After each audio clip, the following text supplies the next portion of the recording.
Hey everyone, this is Nic LaRue from FilmSnobbery. I'm here at Panic Fest in Kansas City, and I'm downstairs in the basement. Like, that's just what happened to me. I'm downstairs in the basement. No, but it's a cool basement. They got a bar, so I'm in. It's called Rewind Video, and I'm here talking to filmmakers. And as usual, as one does at a film festival, who am I here with right now, though? I'm Dima Barch. I'm a film director writer, and I'm here with my second short called The Power of the Strike.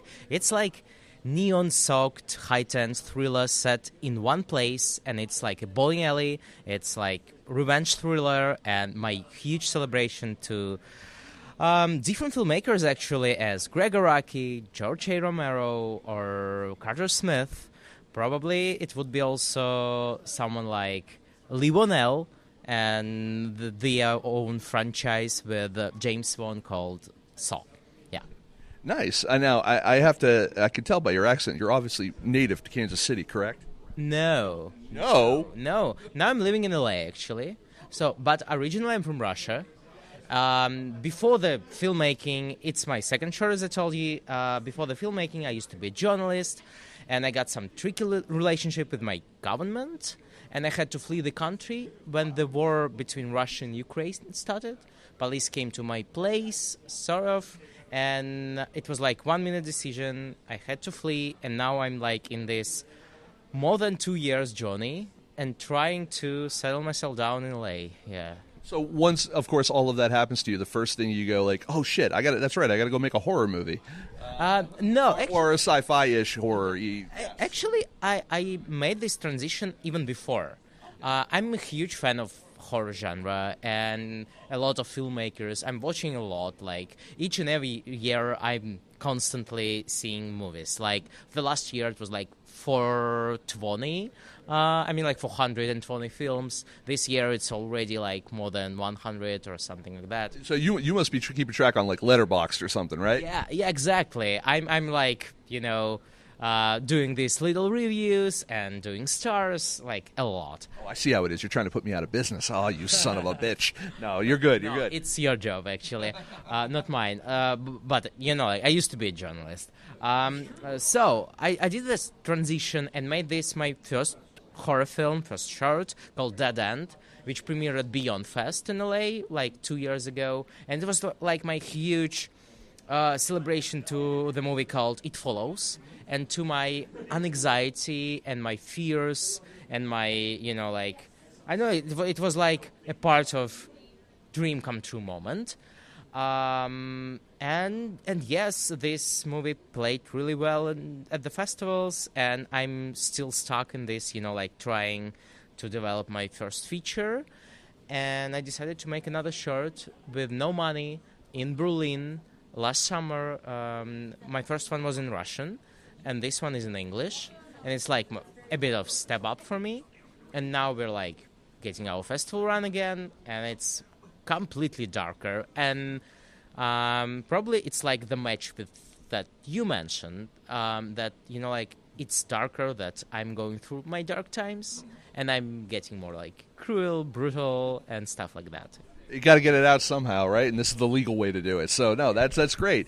And I love the fact that I love first time filmmakers. I love second time filmmakers even more because I love to see how they grow. And it sounds like you're trying to take everything to that next level, and you're trying to advance what you're doing and stuff like that. I think that's fantastic. What are some of the challenges that you've had kind of making movies, especially as someone who's doing it ostensibly in their second language?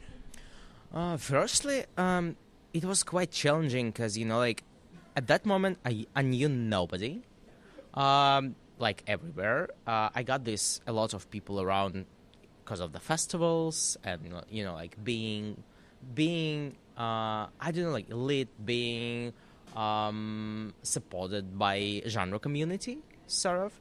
And, but still, I got no money at that time. I got no people around.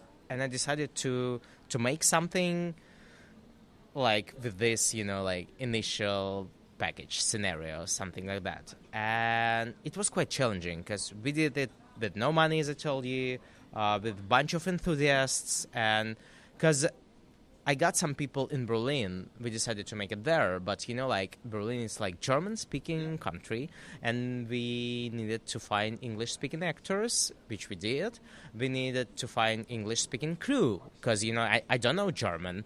I know English, I know Russian, and that's pretty much it. A bit French, a bit Turkish, but like it's not a good thing for Germany. And That's okay. You're doing better than most Americans who know maybe English. yeah, thank you. I appreciate that. And at the end of the day, we found like incredibly good crew. For example, our costume designer, before us, she was working on the new part of this Hunger Game franchise. She's Korean, she's living in Berlin, and she was like, "Oh, I got 3 spare days, and I love the script. Probably I could get into." And it was like this building something with nothing. And another thing that I wanted to achieve, it was like a lot of low-budget movies got this like not ugly but cheap look. But I wanted to prove that I could do that, like non-ugly look. I could do that like beautifully shot, even with no money. And I hope we did that. When you're working, I was actually having this discussion with some folks yesterday about how shooting anything English-speaking horror in another country makes it feel more horrific because it's foreign and it feels, not foreign in a bad way, but like unrecognizable, like it's disorienting. Did you feel that was something you maybe achieved by filming it in Berlin? Probably. Probably I wanted to make it in the US, something like that. But like you just can't do that with this amount of money. You just can't do that. Like knowing nobody, sort of. And it was like a good way to make something, even with this, like impossible package, even this like challenging times. Because like my first short was based on this 20-ish long takes, and we got like more money. And for this one, as I told you, it was like 7K, and we got like 2 shooting days and 70-ish shots, which was like impossible to do, but we did that. And like it was like the one and only way. It was like I don't know, I got no other options. But at the end of the day, probably it made my movie like a bit more unique. I don't know, but I'd love to make my features in the US for sure. Absolutely. No, I mean, and you talk to even people who live here and were born and raised here, especially in Los Angeles, and I'll tell you, it is expensive as all hell to film in Los Angeles. You might get access to, better talent or crew or something like that just based on the proximity, of closeness to them. But, you're going to pay more for it. Yeah, definitely. You see a lot of filmmakers going, to Germany, Estonia, down Serbia. Yeah, all these kind of places because they can film. They get more bang for their buck, so to speak. How are you experiencing your film festival run so far? Are you enjoying it? Are you making new friends? Yeah, a lot. I'm making new friends a lot, for sure. But it's kind of challenging, because my first short was like spiritual queer horror, which is like way easier to be programmed, I bet. But I'm not sure still. I'm not a programmer. But, like, as I see, we got like 25 film festivals. It's like the most successful in terms of the festival Russian horror right now. And congrats. Thank you, appreciate that. And but the second one, it's like way bolder in terms of being like gay, and in terms of being like dark. It's like really dark. We are killing people with a bowling ball. We are cutting some hands off, biting some dicks off, and a lot of things are happening with them. And like now we're like facing a lot of good film festivals which are like incredible. For example, Panic Fest, or we're heading to Salem Horror Fest, and it would be like my second time there as well.